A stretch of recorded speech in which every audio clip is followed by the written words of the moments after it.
Spider putters are back for 2021, but in a different shape than you might be used to.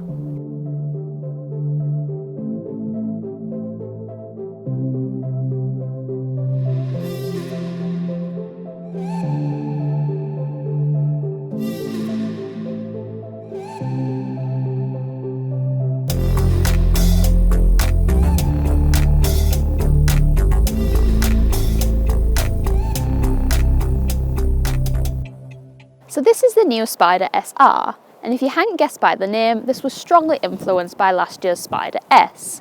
Now, when TaylorMade put these out on tour and got players to do some testing, the feedback was that they found the club head just a little bit too big, but they did really like the stability of it. So TaylorMade have gone away and made it a little bit smaller and more streamlined.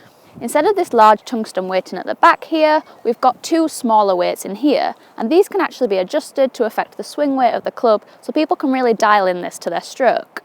On the top of the putter, as we see with the whole Spider range this year, we've got the true path alignment system, and that's just set back from the front of the putter. On top of that, we've also got this fluted feel shaft, which is designed to help with that feel and stability. That's enough on the technology, let's go test this out. Now, in terms of looks over the ball, I definitely do prefer this slightly smaller shaping, but I would say we've lost kind of some of the milling details on the top of the club that we had with the S, which is a bit of a shame. I would also say personally I probably preferred last year's navy option to this year's silver. I do like the way they've integrated this alignment system into the middle though, and I think it stands out a lot better than what we had in terms of alignment last time. Now this comes with one of TaylorMade's Super Stroke grips as standard. This is a Pistol GTR1, and I actually really do like the shape of this, and I also love this grey colouring.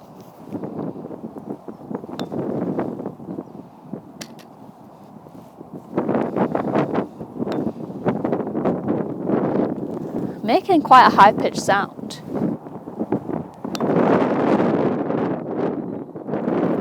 I really like the way this swings. Even though it's slightly smaller than the Spider S, so it has a little bit less MOI, it still feels super stable.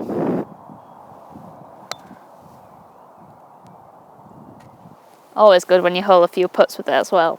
I'm going to quickly swap back to the Spider S from last year now, because I just want you to hear the difference in sound that there is between the two models. This definitely sounds a little bit quieter and probably a little bit more dull off the face.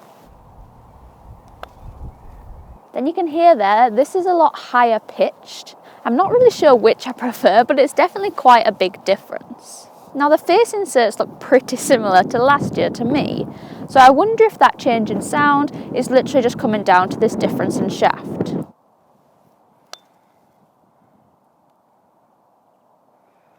Now TaylorMade have had some really good putter technology for a long time now, and they always perform really well when I do robot testing in terms of launch conditions and roll characteristics. But I have to say I'm still really impressed with how well these are rolling out and releasing, and the consistency of that roll.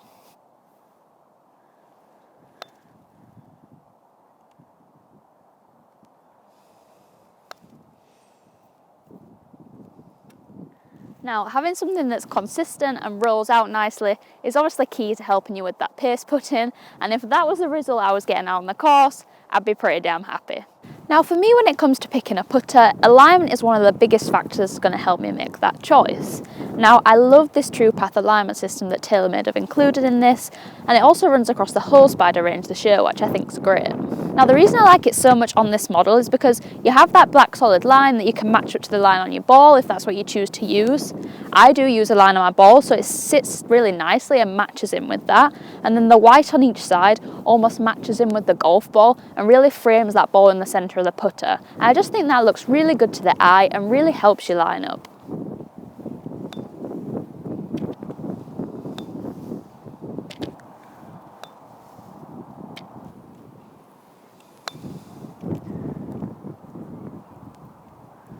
Now over the ball, I actually think this looks slightly deeper than last year's model. I don't think it is any deeper, but I just think it's a visual thing, maybe because of the difference in the middle section here.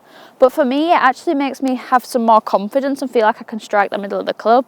Sometimes if you have a really shallow club face, it does feel like you're going to get it a bit bottomy and not really strike the ball as well.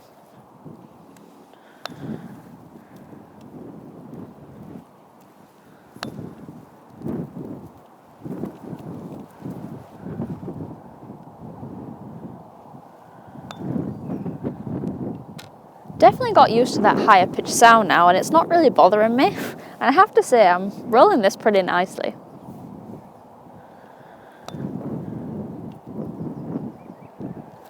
It's quite nice because I don't feel like I have to use a line on my ball all the time, because that white section is still framing the golf ball really well and helping you with your alignment without it.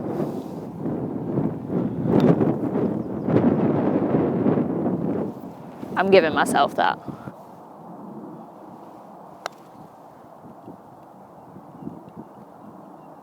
How am I rolling this putt so good? What is going on?